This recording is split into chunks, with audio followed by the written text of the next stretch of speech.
Bagi kita semuanya, firman Tuhan untuk kita hari ini dari 2 Korintus pasal 7.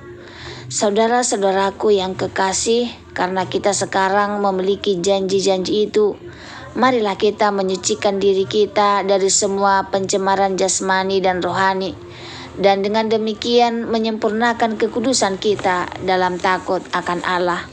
Sukacita sesudah duka cita. Berilah tempat bagi kami di dalam hati kamu. Kami tidak pernah berbuat salah terhadap seorang pun, tidak seorang pun yang kami rugikan, dan kami tidak dari seorang pun kami cari untung. Aku berkata demikian bukan untuk menjatuhkan hukuman atas kamu, sebab tadi telah aku katakan bahwa kamu telah beroleh tempat di dalam hati kami, sehingga kami sehidup semati. Aku sangat berterus terang terhadap kamu, tetapi aku juga sangat memegahkan kamu. Dalam segala penderitaan kami, aku sangat terhibur dan sukacitaku melimpah-limpah. Bahkan ketika kami tiba di Makedonia, kami tidak beroleh ketenangan bagi tubuh kami. Di mana-mana kami mengalami kesusahan, dari luar pertengkaran dan dari dalam ketakutan. Tetapi Allah yang menghiburkan orang yang rendah hati, telah menghiburkan kami dengan kedatangan Titus. Bukan hanya oleh kedatangannya saja, tetapi juga oleh penghiburan yang dinikmatinya di tengah-tengah kamu. Karena ia telah memberitahukan kepada kami tentang kerinduanmu, keluhanmu, kesungguhanmu untuk membela aku, sehingga makin bertambahlah sukacitaku. Jadi meskipun aku telah menyedihkan hatimu dengan suratku itu, namun aku tidak menyesalkannya. Memang pernah aku menyesalkannya karena aku lihat bahwa surat itu menyedihkan hatimu, kendati pun untuk seketika saja lamanya. Namun sekarang aku bersuka cita bukan karena kamu telah berduka cita, melainkan karena duka citamu membuat kamu bertobat. Sebab duka citamu itu adalah menurut kehendak Allah, sehingga kamu sedikit pun tidak dirugikan oleh karena kami.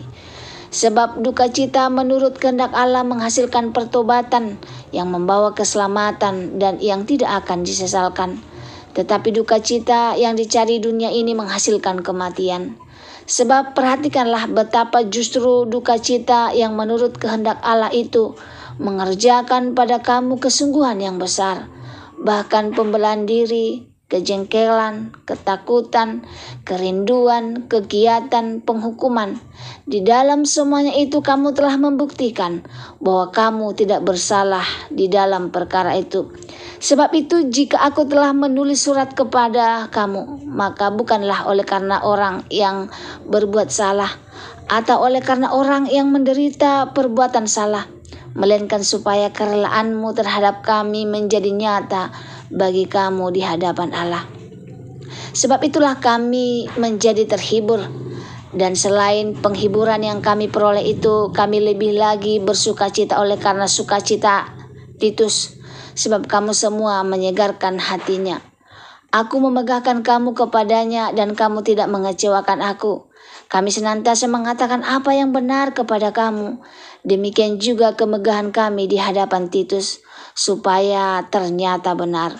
Dan kasihnya bertambah besar terhadap kamu, apabila ia mengingat ketaatan kamu semua, bagaimana kamu menyambut kedatangannya dengan takut dan gentar. Aku bersuka cita, sebab aku dapat menaruh kepercayaan kepada kamu dalam segala hal. Shalom bagi kita semuanya. Renungan untuk kita hari ini dari 2 Korintus pasal 7 ayat 1 sampai 16. Judulnya duka cita yang menyembuhkan dan sukacita yang memulihkan. Dalam hidup tidak seorang pun menyukai duka cita. Kita cenderung menghindari teguran, rasa bersalah atau ketidaknyamanan rohani. Namun firman Tuhan hari ini mengajarkan sesuatu yang sangat penting. Tidak semua duka cita itu buruk. Ada duka cita yang justru menjadi jalan pemulihan, pembaharuan, dan keselamatan. Rasul Paulus berbicara kepada jemaat Korintus dengan hati seorang gembala, tegas, jujur, tetapi penuh kasih. Suratnya sempat menyedihkan mereka, namun akhirnya menghasilkan suatu yang jauh lebih indah, pertobatan sejati dan sukacita penuh. Panggilan untuk hidup kudus ayat 1. Paulus membuka pasal ini dengan ajakan yang kuat. Marilah kita menyucikan diri kita dari semua pencemaran jasmani dan rohani. Kekudusan bukan soal perbuatan lahiriah, tetapi juga soal sikap, pikiran, dan motivasi. Kita sering menjaga diri dari dosa yang terlihat, tetapi membiarkan iri hati, kepahitan, kesombongan, dan ketidaktaatan tumbuh diam-diam. Paulus menekankan bahwa kekudusan disempurnakan dalam takut akan Allah, bukan takut dihukum, tetapi hormat yang mendalam kepada Tuhan. Renungan pribadi, apakah ada area hidup yang masih kita toleransi, padahal Tuhan ingin membersihkannya? Kasih yang berani menegur, ayat 2-4. Paulus meminta jemaat memberi tempat di hati mereka. Ia menegaskan bahwa semua teguran yang ia sampaikan bukan untuk menjatuhkan, tetapi lahir dari kasih yang tulus. Kasih sejati tidak selalu lembut di telinga, tetapi jujur demi kebaikan rohani. Teguran rohani yang benar tidak menghancurkan, melainkan membangun. Disinilah kita belajar bahwa teguran tanpa kasih melukai, kasih tanpa kebenaran menyesatkan, tetapi kasih dan kebenaran bersama-sama memulihkan. Selanjutnya Allah menghibur di tengah tekanan, ayat 5-7. Paulus jujur mengakui keadaannya, tubuhnya letih, konflik dari luar, ketakutan dari dalam, namun ia bersaksi. Tetapi Allah yang menghiburkan orang yang rendah hati. Allah tidak menghibur orang yang sombong dan keras hati, tetapi mereka yang mau direndahkan, mau diajar, dan mau bertobat. Kedatangan Titus menjadi alat penghiburan Tuhan karena membawa kabar tentang perubahan jemaat Korintus. Pelajarannya bagi kita, seringkali Tuhan menghibur kita bukan dengan menghilangkan masalah, tetapi dengan mengirimkan orang yang membawa penguat dan kabar baik. Duka cita yang menghasilkan pertobatan, ayat 8-11. Inilah inti dari perikop ini, bahwa Paulus membedakan dua jenis duka cita. Yang pertama, duka cita menurut kehendak Allah menghasilkan pertobatan dan keselamatan. Yang kedua, duka cita duniawi menghasilkan kematian. Duka cita ilahi membuat hati menyadari dosa, membenci dosa, rindu hidup benar, dan berubah secara nyata. Pertobatan sejati bukan hanya menyesal, tapi berbalik arah. Jemaat Korintus membuktikan dengan kesungguhan, ketaatan, dan pembaharuan hidupnya. Apakah kita selama ini membawa perubahan atau hanya ada rasa bersalah? Sukacita karena ketaatan, ayat 12-16. Akhirnya pasal ini ditutup dengan sukacita yang melimpah. Paulus bersukacita karena jemaat taat, hati mereka segar kembali, hubungan dipulihkan, kepercayaan dibangun kembali.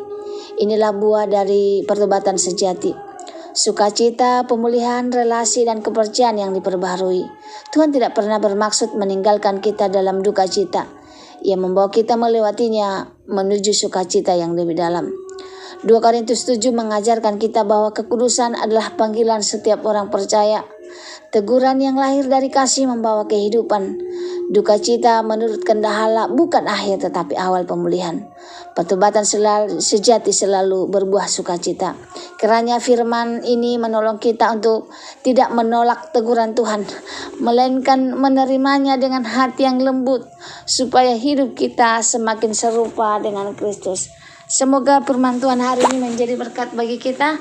Terima kasih, Tuhan Yesus memberkati. Shalom.